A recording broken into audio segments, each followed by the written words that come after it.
What's up, guys? This is kind of a special edition, late night Braves Anatomy, a respect piece for Roy Halladay and his family to be willing to share and be candid about the highs and the lows of Roy Halladay and his life. And I know it ended tragically, but I got a lot out of the message, and I hope everybody else did, and to realize that Roy Halladay had a kind of movie-like career where he struggled mightily when he first got called up, but to be willing to go down to all the way down to A-ball and revamp his delivery and repertoire and come back and become a Hall of Famer, and to be humbled enough to say, okay, how should I do this? How do I do it better? How can I be a better person while doing it? And just being humble like that is something I can aspire to be, and to realize that we as fans, and sometimes I do, see athletes as superheroes. They can do no wrong, or nothing bad in their lives can happen.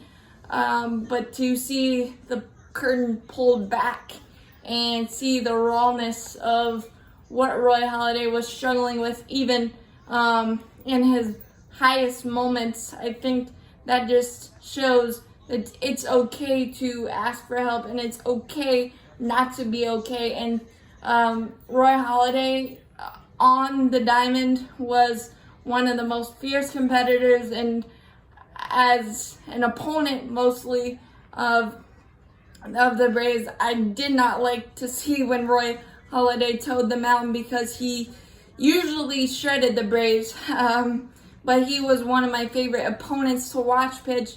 It was just surgical precision, and it seemed effortless most of the time. The two no-hitter and perfect game, I remember watching the tail end of the perfect game thinking this is not even fair what he was doing. And then just 5 months later, what he did to the Cincinnati Reds. And I specifically remember Joe Simpson, who was calling the game, said he didn't have 4 pitches working.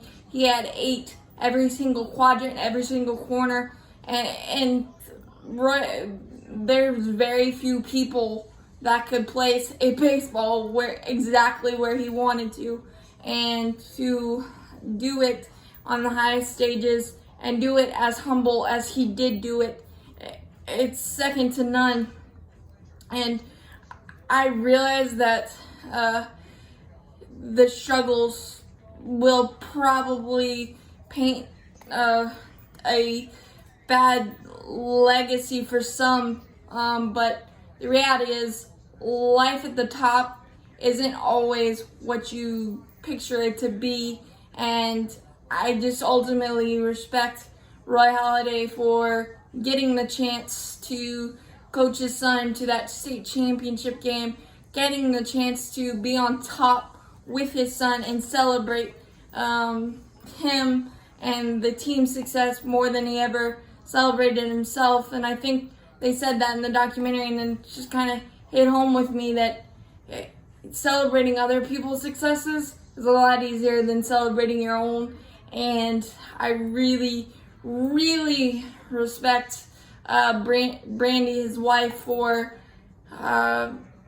putting it out there and being willing to relive the scars and things of that nature, but to put the message out there to realize that nobody's perfect. We can have perfect moments, but perfect is not the right word to use in the game of life, because you're going to go through a lot of hurdles. There's going to be some moments that you're always going to want to remember, and Roy Halladay's legacy, to me, is always going to be one of the greatest pitchers to ever do it, and a great lesson that athletes are vulnerable to life's greatest struggles. And I think that makes me like sports even more, because sports is a sanctuary for me. It's a sanctuary for a lot of athletes, and I think that reaffirmed that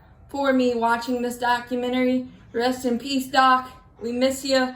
We love you, and I hope you're throwing a lot of complete games and no hitters in the Field of Dreams. So I hope you guys enjoy. Love you all, and see you all tomorrow.